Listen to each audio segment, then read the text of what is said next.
C'est en 1997, dans ce quartier de Kuregem, aux espaces verts quasi inexistants, que Bruxelles Environnement décide de transformer un chancre de 7 hectares en aire de jeu. Pour concevoir le nouveau parc de la Rosée, l'idée est d'impliquer les riverains dans la conception et la réalisation du projet.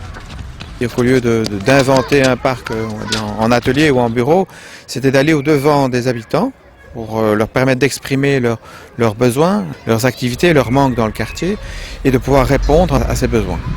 Et donc en fait, le quartier nous a indiqué des pistes d'offres d'équipements par exemple de jeux ou de terrains de sport puisqu'il y avait un grand manque par rapport aux adolescents et nous avons pu répondre sur un espace somme toute confiné à un ensemble de demandes qui vont de la plus petite enfance, je veux dire, aux personnes âgées et essayer de faire en sorte que toute cette offre s'agence de telle sorte à ce que les choses puissent fonctionner correctement en toute convivialité.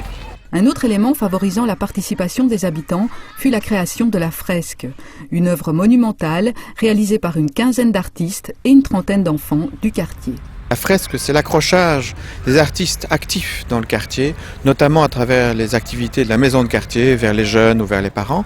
Et c'est donc en fait le résultat d'une collaboration sous une direction artistique unique, mais de 15 artistes et d'une trentaine d'enfants qui sont intervenus sur une partie de la fresque à travers des dessins qu'ils avaient réalisés en atelier et qu'ils ont pu eux-mêmes concrétiser devant le public, devant leurs parents.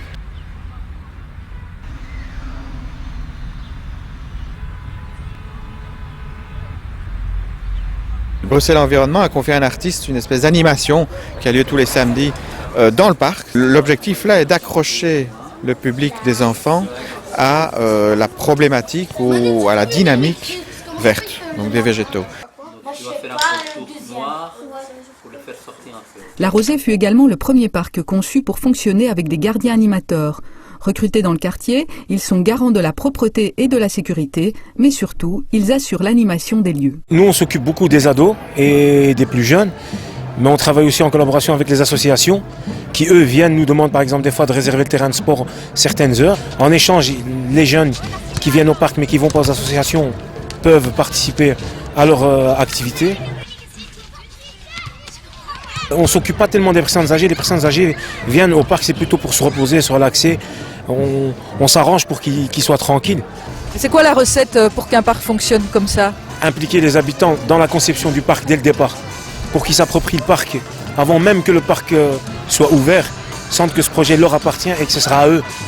Et qu'il n'y ait pas quelque chose qu'on va leur imposer, qu'on va leur donner tout fait. Parce qu'à ce moment-là, il n'y a pas le respect qu'il y a quand c'est un projet qu'ils ont l'impression qu'ils ont mené de bout à bout. À 17 ans, je suis le tigre.